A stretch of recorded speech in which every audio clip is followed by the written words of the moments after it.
নমস্কার বন্ধুরা, আজকে আমি ছোলার ডালের বেসন দিয়ে দু রকমের ঝুড়ি ভাজা করে দেখাচ্ছি। তোমরা বন্ধুরা প্রথম থেকে শেষ পর্যন্ত ভিডিওটা দেখতে থাকো, তাহলে বুঝতে পারবে আমি কীভাবে দু রকমের ঝুড়ি ভাজা করে দেখাচ্ছি।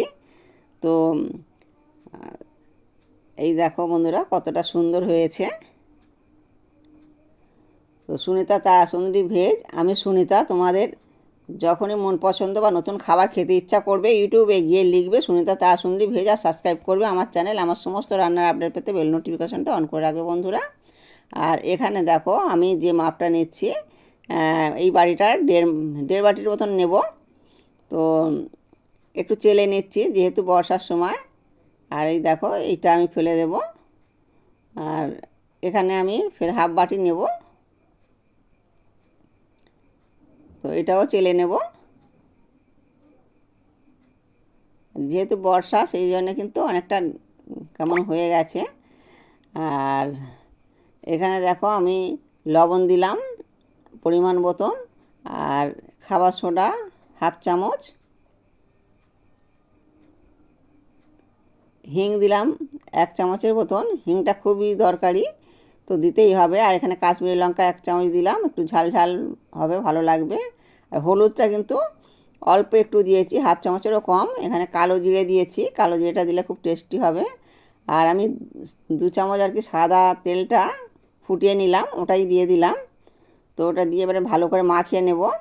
তো এটা দেওয়ার কারণ হচ্ছে বেশ ভালো, মানে মুচমুচেও থাকবে অনেকক্ষণ, আর ফুলবেও ভালো।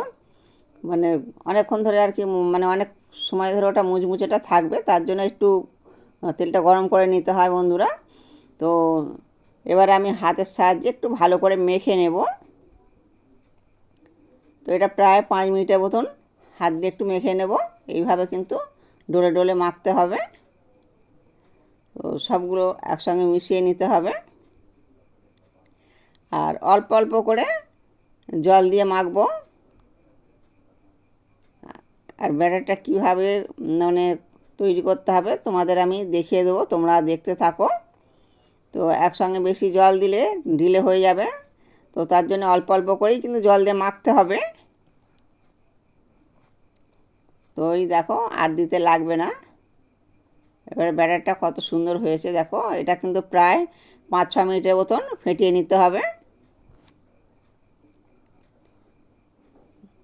আর দেখো ফেটিয়ে নিচ্ছি, এটা কতটা হালকা হয়ে গেল, অনেকটা হালকা মতন হয়ে গেছে। এই দেখো হাত হাত দিয়ে এরকম করলে কিন্তু মানে বেশ ভালো রকম কিন্তু পড়ে যাচ্ছে, একদম হড়হড় করেও পড়ছে না, আর হাতের মধ্যে আটকেও যাচ্ছে না, এরকমটা আর কি। তো এটা আমি 5 মিনিটের মতন ঢাকা চাপা দিয়ে রাখবো। 5 মিনিট পরে ফিরে এলাম। এই দেখো ছিদ্রযুক্ত একটা বোতল নিয়েছি, তো এটার মধ্যে দিয়েই করব। আর একটু আমি নেড়ে চেড়ে নেব। তো এবারে আমি দেখো এর মধ্যে ভরে নিচ্ছি। তো আস্তে আস্তে করে ঢাললে এটা কিন্তু সুন্দরভাবে পড়বে। এই দেখো বন্ধুরা, এটা কিন্তু আস্তে আস্তে করে ঢালতে বেশ সুন্দরভাবে পড়ে যাচ্ছে। তো আমি বোতলটা ভর্তি করে নেব না, আর হাফের একটু কম নিয়েছি, তবে এইটুকু প্রথম করে নেব। আর তেলটা আমার গরম হয়ে গেছে। তো তেলটা গরম হয়ে যেতে আমি এই দেখো একটুখানি মানে বোতলটা চাপতেই মানে খুব সুন্দরভাবে পড়ে গেল। আর এইটা একটু গোল আকারের করে নিতে হবে। এটাকে একটু ভালো করে মচমচে করে ভাজতে হবে, একটু লালচে লালচে করে। তো আমরা তো মানে ঝুড়ি ভাজা খেয়েছি, আর এইগুলো কিন্তু আগে খুব পাড়ায় আসতো। তো আমরা কিন্তু ছোটোবেলায় কিনেছি, এখন কিন্তু এগুলো আর দেখা যায় না।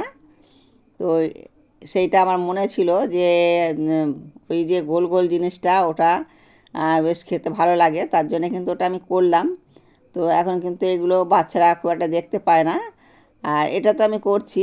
আর এবারে যেটা মুড়ি দিয়ে বা চায়ের সঙ্গে খাওয়া হয়, আমি সেই ঝুড়ি ভাজাটাও করে দেখাবো।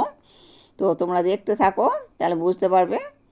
তো আমি দু রকমই করব। তো এবারে এটা একটুখানি উল্টে পাল্টে নেব।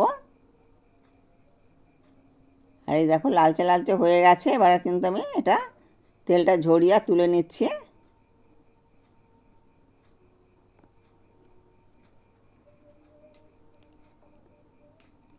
আমি আরও একরকম করে দেখাচ্ছি। এই দেখো, এই ছাঁচা মানে যে ছাঁচাটা দিয়ে লুচি ভাজা হয় ওই ছাঁচার মধ্যে দিয়ে নিলাম, দিয়ে আর একটু হাত দিয়ে একটুখানি নাড়লে কিন্তু পড়ে যাবে। এই দেখো মানে কত সুন্দরভাবে পড়ছে ছোট ছোট হয়ে। আর এটাও খুব মুচমুচে হয়। আর এটা কিন্তু চায়ের সঙ্গে বা মুড়ি টিফিন করলে তখন কিন্তু এই মুড়ির সঙ্গে এটা খেতে খুবই ভালো লাগবে। এর সঙ্গে আমি আরও কী কী দেবো মানে সেটা তোমরা দেখতে থাকো। যে আমি কারি পাতা, তারপরে বাদাম, এগুলো কিন্তু মিশিয়ে নেব। তো তোমরা দেখতে থাকো, তাহলে বুঝতে পারবে। আর এটা খুবই সুন্দর হয়, আর অনেক কম সময়ের মধ্যে কিন্তু এই রেসিপিটা হয়ে যাবে। তো কম খরচে কম সময়ের মধ্যে, আর এটা যদি বাড়িতে করা যায় বা বাইরে থেকে আর কিনতে লাগবে না। হঠাৎ করে যদি কেউ এসে যায় কিন্তু এইভাবে কিন্তু গরম গরম ভেজে দেওয়া যাবে, খেতেও খুব টেস্টি হবে। আর এতে তো কোনো ভেজাল থাকবে না। বাইরে থেকে কিনতে গেলে অনেক মানে কখন কী তেল দিয়ে করে আমরা তো সেটা ঘরে বসে দেখতে পাবো না।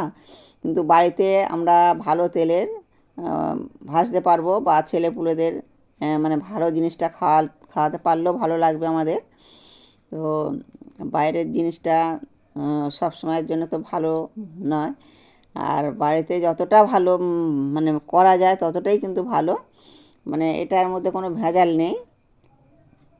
আর যেহেতু আমরা এটা ছোলার ডালের করছি, কিন্তু বাইরে থেকে কিনতে গেলে ওটা তো আর সবসময় ছোলার ডালের দেবে না, আর ছোলার ডালের দিলে ওদের পর্তাও পড়বে না। তার জন্যে ওরা অন্য অনেক রকমের ডাল পাওয়া যায়, সেই ডালেরই মানে বেসনটা হয়। তো এই দেখো আরও একটা আমি বড় করে করছি।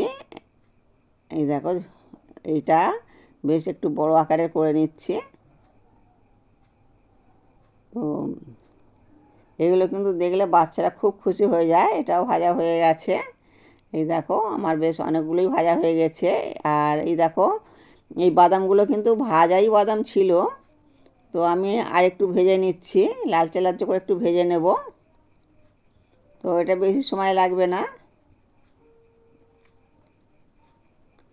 তো একটু লালচে লালচে হয়ে গেছে, এবার কিন্তু আমি তুলে নেব তেলটা ঝরিয়ে।